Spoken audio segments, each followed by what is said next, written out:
Hello bye, start అయిపోయాను. మరి ఎక్కడికి అంటే వచ్చేసాను మద్దిరపాలెం ఏపీఎస్ఆర్టీసీ లాజిస్టిక్స్. ఇక్కడ మనకు కొరియర్ వచ్చేసింది. ఆ కొరియర్ మీరే గెస్ చేయలే, గోదావరి పులస. విజయ్ గోదావరి వారు మనకి పార్సల్ చేశారు, అది వచ్చేసింది. దీనికోసం స్పెషల్గా మనం ఇప్పుడు అరిటాకు తెంపడానికి మనం తోటలోకి వెళ్ళాము. రెడీ చేసేద్దాం. ఒక మంచి అరిటాకుని చూశాను, ఎంచాను, సురక్షితంగా దాన్ని కత్తిరించాను. ముందే శుభ్రం క్లీన్ చేస్తాను. అరిటాకుని పట్టుకుని అయితే ఇంటికి వచ్చేస్తాను. పులసను ఓపెన్ చేసేద్దాం. ఇంకా వాసన వచ్చాక ఆగలేను, తెలుసు కదా మన గురించి. వచ్చేసాం. ముందుగా పెట్టేశాను, అరిటాకు వేసాను, అన్నం వేసుకున్నాను. అబ్బా ఆ స్మెల్ వచ్చేస్తుంది చూసారా. మన బాబాయ్ గుర్తొచ్చేస్తున్నాడు నాకు.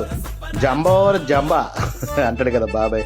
ఓపెన్ చేశాను. ఇవైతే 2 మధ్యలో పీసులు, ఒక తోక పీస్ వచ్చింది.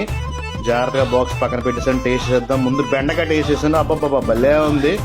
పులుసులో బెండకాయలు వేస్తాను, ఇదే చూడడం తినడం. అలాగే చేప ముక్క కలుపుకొని పెడుతుంటే అబ్బబ్బబ్బా. నా పేజ్ని ఫాలో అవ్వండి. విజయ్ గోదావరి పులస సూపర్గా ఉంది.